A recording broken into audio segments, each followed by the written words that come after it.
ಈಗ ಈ ಆರ್ಯ ದ್ರಾವಿಡ ವಿಚಾರ ಎಲ್ಲ ನೀವು ಸ್ಕ್ರಿಪ್ಟಲ್ಲಿ ಅಳವಡಿಸೋದಕ್ಕೆ ಕಾರಣ ಹೇಳಿದ್ರಿ. ಆಮೇಲೆ ಇದೊಂದು ಭಾಳ ಡೆಪ್ತ್ ಇರುವಂಥ ವಿಚಾರ ಆಗಿರೋದ್ರಿಂದ ಈ ರೈಟಿಂಗು ಅಂದರೆ ನೀವು ಕತೆ, ಚಿತ್ರಕಥೆ, ಸಂಭಾಷಣೆ ಇದೆಲ್ಲ ಬರೆಯುವಾಗ ಒಂದು ಟೀಮ್ ಅಪ್ ಆಗಿ ಬರೆದ್ರೆ ನೀವೇನೇ ಬರೆದಿದ್ದ ಇದು? ಈ ಥರ ಸ್ಕ್ರಿಪ್ಟ್ಗಳನ್ನ ಮಾಡಬೇಕು ಅಂತ ಬಂದಾಗ ಒಂದು ಮೆಟಾಫರಿಕಲಿ ಅಥವಾ ಒಂದು 3 ಲೇಯರಾಗಿ ವರ್ಕ್ ಮಾಡಬೇಕಾಗುತ್ತೆ. ಅದು ಡೈರೆಕ್ಟ್ರಿಗೆ ಬಿಟ್ಟರೆ ಯಾರಿಗೂ ಕೂಡ ಅದನ್ನು ಜಸ್ಟಿಫೈ ಮಾಡೋಕ್ಕಾಗಲ್ಲ. ರೈಟಿಂಗಲ್ಲಿ ಆಗ್ಬೋದು, ಇನ್ನೊಂದು ಮತ್ತೊಂದು ಬೇಕಾದ್ರೆ ಒಂದು ಡೈಲಾಗು ನಿಮಗೆ 3 ಅರ್ಥ ಕೊಡ್ತಾ ಹೋಗ್ತಾ ಇರುತ್ತೆ. ಒಂದು ಆ ಕಥೆಯ ಅರ್ಥ ಆಗಿರುತ್ತೆ, ಇನ್ನೊಂದು ಪದರದ ಅರ್ಥವಾಗಿರುತ್ತೆ, ಅದು ಇನ್ನೇನೋ ಒಂದು ವಿಷಯನ ಕೊಟ್ಟು ಮಾಡ್ತಾ ಇರುತ್ತೆ ಒಂದು ಡೈಲಾಗು. ಸೊ ಹಾಗಾಗಿ ಇಲ್ಲಿ ಯಾವುದೂ ಅದು ಇನ್ವಾಲ್ವ್ ಮಾಡ್ಕೊಳಕ್ಕಾಗಲಿಲ್ಲ, ಮತ್ತು ಅದು ಅವಶ್ಯಕತೆ ಕೂಡ ಇರಲಿಲ್ಲ. ಸೊ ಅದು ನಾನು ಒಬ್ಬನೇ ಕೂಡ ಅದು ಮಾಡಿಕೊಂಡೆ. ಇವನ್ ಡಿಸ್ಕಸ್ ಮಾಡಿದೆ, ಕೆಲವೊಂದು ಲಾ ಪಾಯಿಂಟ್ಸ್ಗಳನ್ನ ಲಾಯರ್ ಕಡೆಯಿಂದ ಡಿಸ್ಕಸ್ ಮಾಡಿದೆ, ಪೊಲೀಸ್ ವಿಚಾರಗಳನ್ನ ಪೊಲೀಸ್ ಕಡೆಯಿಂದ ಡಿಸ್ಕಸ್ ಮಾಡಿದೆ. ತುಮಕೂರು DVSP ನವೀನ್ ಕುಮಾರ್ ಅಂತ ಇದ್ದಾರೆ, ಮತ್ತು ಸ್ವರೂಪಣ್ಣ ಅಂತ ಲಾಯರು, ಅವರು ತುಂಬ ಚೆನ್ನಾಗಿ ಇನ್ಪುಟ್ಸ್ ಕೊಟ್ಟರು. ಆಮೇಲೆ ನಮ್ಮ ಪ್ರೊಡ್ಯೂಸರ್ ಹತ್ರ, ಟೀಮ್ಗಳ ಹತ್ರ ಡಿಸ್ಕಸ್ ಮಾಡ್ತಾ ಹೋಗಿದ್ದಾಯಿತು ಈ ಸ್ಕ್ರಿಪ್ಟ್ನ. ಸೊ ಇದು ಹೊರಗಡೆ ಅವ್ರಿಗೆ ಅಷ್ಟಾಗಿ ಓದ್ಕೋಬೇಕಾಗುತ್ತೆ, ತುಂಬ ಓದಿರಬೇಕಾಗುತ್ತೆ. ಈ ವಿಚಾರಗಳೆಲ್ಲ ಅರ್ಥ ಆಗಬೇಕು ಅಂದರೆ ಅವರು ಪೆರಿಯಾರ್ನ ಆಗ್ಬೋದು, ಅಂಬೇಡ್ಕರ್ನ ಆಗ್ಬೋದು, ಈವನ್ ಗಾಂಧಿ ಅವ್ರನ್ನಾಗ್ಬೋದು ತುಂಬ ಓದಬೇಕಾಗುತ್ತೆ, ಆಳವಾಗಿ ಅಧ್ಯಯನ ಮಾಡಿದಾಗಲೇ ಈ ವಿಷಯಗಳ ಅರ್ಥ ಸಿಗಾಕೊಳ್ಳೋಂಥದ್ದು ಅವ್ರಿಗೆ. ಅವರಲ್ಲಿ ಕ್ವಶನ್ ಉತ್ಪತ್ತಿ ಆದಾಗಲೇ ಅದನ್ನು ಉತ್ತರ ಹುಡ್ಕೊಡುತ್ತೆ ಅವ್ರ ಮನಸ್ಸು, ಅವಾಗ ಈ ವಿಷಯಗಳೆಲ್ಲ ಸಿಗ್ತಾ ಹೋಗುತ್ತೆ.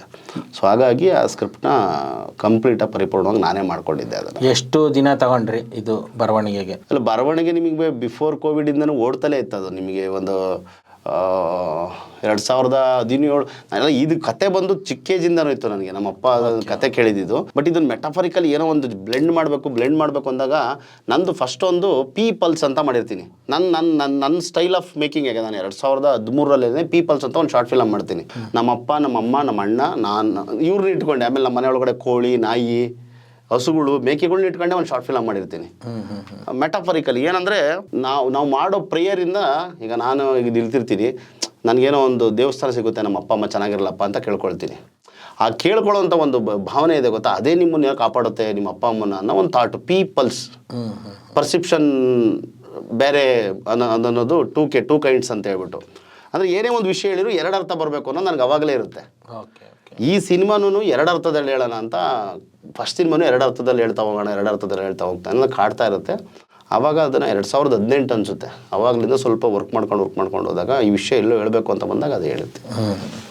ನೀವು ಈ ಸಬ್ಜೆಕ್ಟ್ ಇಟ್ಕೊಂಡು ಪ್ರೊಡ್ಯೂಸರ್ ಹುಡುಕ್ತಾ ಹೋದ್ರ, ಇಲ್ಲ ಅಂದರೆ ಫಸ್ಟೇ ಪ್ರೊಡ್ಯೂಸರ್ಗೆ ಹೇಳ್ಬಿಟ್ಟು ಈ ಸಬ್ಜೆಕ್ಟನ್ನು ಡೆವಲಪ್ ಮಾಡಿದ್ರ? ಈಗ ಆಲ್ರೆಡಿ ಥಾಟ್ ಇದ್ರೂ ಕೂಡ ಸಿನಿಮಾ ಮಾಡುವಾಗ ಅದರದೇ ಆದಂಥ ಒಂದಷ್ಟು ಕೆಲಸ ಇರುತ್ತೆ. ಹೌದೌದು. ಯಾವ ಆ ನಿಟ್ಟಲ್ಲಿ ನಾನು ನಮ್ಮ ಪ್ರೊಡ್ಯೂಸರ್ ಥ್ಯಾಂಕ್ಸ್ ಹೇಳಲೇಬೇಕು. ಆನಂದ್ ಬಾಬು ಅಂತ, ಅವ್ರನ್ನ ಫಸ್ಟು ರಾಜ್ಕುಮಾರ್ ಸಮಾಧಿ, ಅಣ್ಣವ್ರ ಸಮಾಧಿ ಮುಂದೆ ಮೀಟ್ ಆಗಿಬಿಟ್ಟು ಅವ್ರಿಗೆ, ಅಂದರೆ ಫಸ್ಟೇ ಒಳ್ಳೆ ಫ್ರೆಂಡ್ ನನಗೆ. ಅವರು ಮುಂಚೆ ಒಂದು ಸಿನಿಮಾ ಮಾಡಬೇಕಾಗಿರುತ್ತೆ, ಕೋವಿಡಿಂದ ಎಲ್ಲ ನಿಂತೋಗ್ಬಿಡುತ್ತೆ. ನಾನು ಅರ್ಜಿ ನಾಗರಾಜ್ ಅವ್ರಿಗೆ ಸಿನಿಮಾ ಮಾಡಬೇಕಾಗಿರುತ್ತೆ, ಒಂದು 3-4 ಸಿನಿಮಾ ನನ್ನ ಕೈಯಲ್ಲಿರುತ್ತೆ. ಎಲ್ಲ ಸಿನಿಮಾಗಳು ಕೋವಿಡಿಂದ ನಿಂತೋದಾಗ ಮುಂದೆ ಏನು ಮಾಡಬೇಕು, ಇಂಡಸ್ಟ್ರಿನೇ ಸತ್ತೋಯ್ತು ಅನ್ನೋ ಫೀಲಿಗೆ ಹೋಗ್ಬಿಡ್ತಾರೆ ಎಲ್ಲ, ಇನ್ನೇನು ಮಾಡೋಕ್ಕೆ ಆಗಲ್ಲ ಅಂತ. ಸರಿ, ಏನು ಮಾಡ್ಬೇಕು, ಏನೋ ಒಂದು ಚಿಕ್ಕ ಮಾಡೋಣ ಅಂತ ಬಂದಾಗ ಅವಾಗ ಪ್ರೊಡ್ಯೂಸರ್, ಇಲ್ಲ ಸರ್ ನಾವು ಮಾಡೋಣ, ಏನಾದರೂ ಮಾಡೋಣ ಅಂದಾಗ ಈ ಕತೆ ಹೇಳ್ತೀನಿ ಅವ್ರಿಗೆ.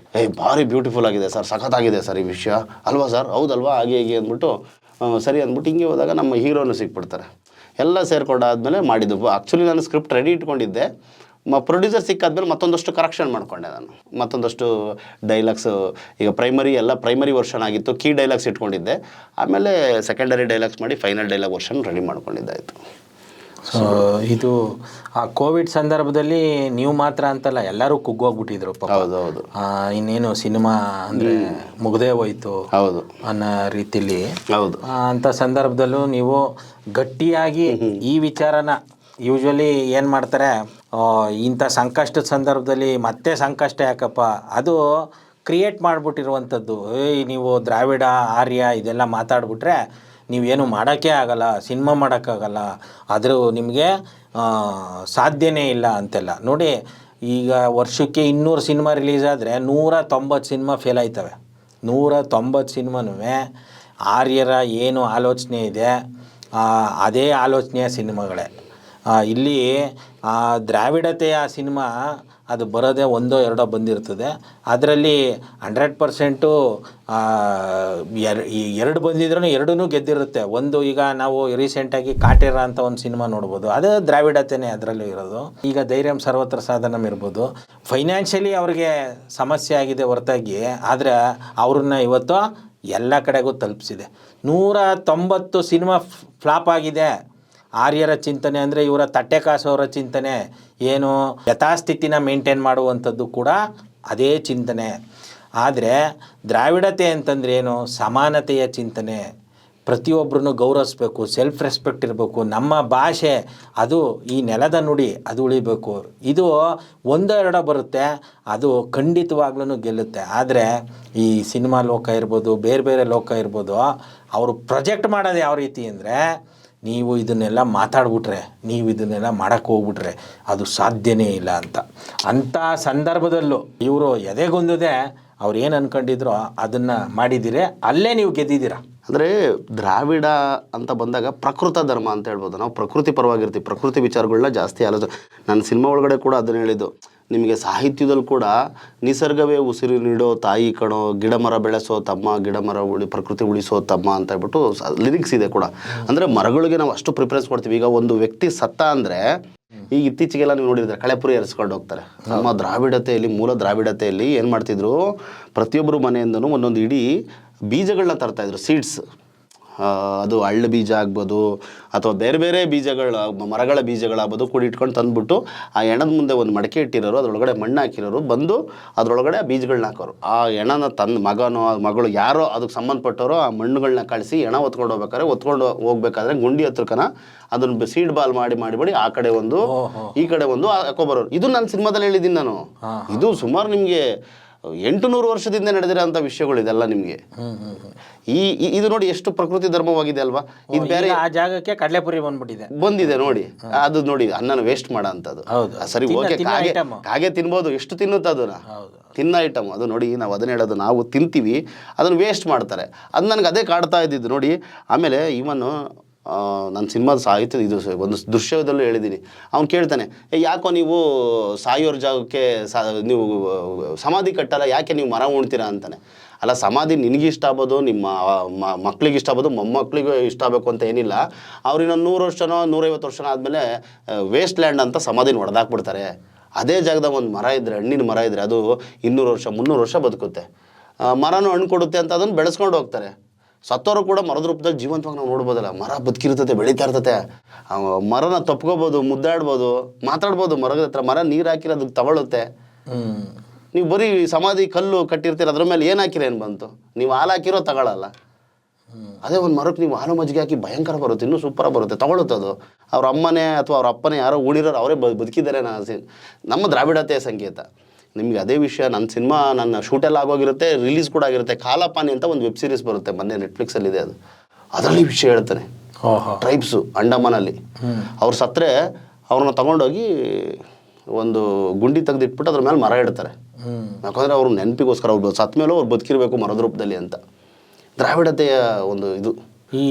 ಇವರು ಹೇಳ್ತಾ ಇರುವಂಥ ವಿಚಾರದಲ್ಲಿ ನನಗೂ ಕೂಡ ಈ ಗಿಡ ನೆಡುವಂಥದ್ದು ಇದ್ರ ಬಗ್ಗೆ ಗೊತ್ತಿತ್ತು.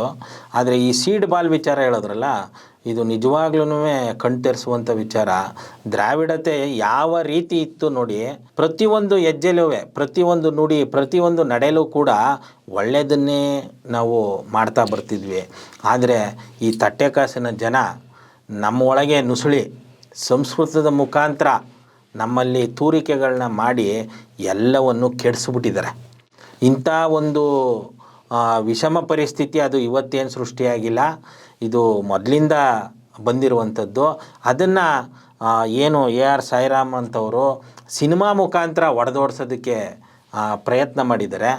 ಇದು ಖಂಡಿತವಾಗ್ಲೂ ನೀವೇನು ಬಯಸ್ತಾ ಇದ್ದೀರಿ ಆ ದಿಕ್ಕಲ್ಲಿ ಸಮಾಜ ಖಂಡಿತವಾಗ್ಲೂ ನಡೆಯುತ್ತೆ.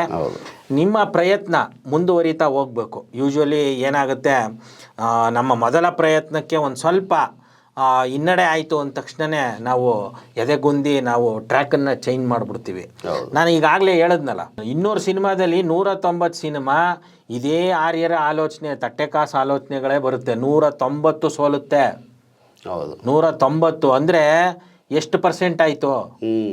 ಎಷ್ಟು ಪರ್ಸೆಂಟು? 0.1% ಅಷ್ಟೇ ಅದಕ್ಕೆ ಸಕ್ಸಸ್ ಇರೋದು. ಆದರೆ ಅವರು ಬಿಂಬಿಸೋದೇನು ಅಂತಂದರೆ, ದ್ರಾವಿಡತೆ ವಿಚಾರ ಸಿನಿಮಾ ಬಂದ್ಬಿಟ್ರೆ ಅದು ಗೆಲ್ಲಲ್ಲ ಅಂತ. ಹಂಗೆ ನೋಡೋದಾದರೆ ದ್ರಾವಿಡತೆಯ ಸಿನಿಮಾಗಳು 100% ಗೆಲ್ತವೆ. ಅಲ್ಲ, ಎಲ್ಲರಿಗೂ ಗೊತ್ತಿಲ್ದಿರೋ ಒಂದು ವಿಷಯ ಏನಂದರೆ, ಕಾಂತಾರ ಕೂಡ ದ್ರಾವಿಡತೆಯ ಸಿನಿಮಾ. ದ್ರಾವಿಡತೆಯ ಸಿನಿಮಾನೇ ಕಾಂತಾರ. ಅಲ್ಲ, ನಿಮಗೆ ನಾನು ಸರ್ ನೋಡಿ, ನಿಮಗೆ ಫಸ್ಟು ಜ್ಯೋತಿಷ್ಯ ಅಂತ ಬಂತಲ್ಲ, ಅದು ಕೂಡ ನಿಮಗೆ ಬಂದಿದ್ದು ಹಾಗೇನೆ. ಜಾತಕ ಅನ್ನೋದು ನಿಮಗೆ ಬಂದಿದ್ದು ಹಾಗೇನೆ. ಫಸ್ಟು ಒಬ್ಬ ಹುಡುಗಿನ ಮದುವೆ ಆಗಬೇಕು ಅಂದರೆ ಅವನು ದೇಹ ಪರೀಕ್ಷೆ ಮಾಡೋರು, ಅವನ್ನ ವೆಯ್ಟ್ ಎತ್ತದಾಗ್ಬೋದು, ಅಥವಾ ಅವನು ಕುಸ್ತಿ ಬಿಡೋರು, ಸ್ವಯಂವರ ಅಂತ ನಡೆಯೋದು. ಅಂದರೆ ಇವನು ಬಲಿಷ್ಠವಾಗಿದ್ದಾನೆ ಅಂದರೆ ಮದುವೆ ಮಾಡೋರು. ಕ್ರಮೇಣ ಅದು ಹೇಗಾಗ್ತಾ ಬಂತು, ನಿನ್ನ ಹೆಸರು ಬಲ ಸಂಖ್ಯೆ ಅದೇನೇನೋ ಇದೆಯಲ್ಲ ಆ ಥರದ್ದು ಹೇಳ್ಬಿಟ್ಟು ನಿನ್ಗೆ ಇದು ಆ ದೋಷ ಇದು ಏನೇನೋ ಹೇಳ್ಬಿಟ್ಟು ಇದು ಮ್ಯಾಚ್ ಆಗ್ತಾರೆ, ಅದು ಮ್ಯಾಚ್ ಆಗ್ತಾಯಿದೆ, ಇದು ಮ್ಯಾಚ್ ಆಗ್ತಾಯಿದೆ ಅಂತ ಹಿಂಗೆ ಹೇಳಕ್ಕೆ ಬಂದರು. ಬಟ್ ಅದಕ್ಕೆ ಕೂಡ ನಾನು ನನ್ನ ಸಿನಿಮಾದಲ್ಲೂ ಅದನ್ನು ಹೇಳಿದ್ದೀನಿ.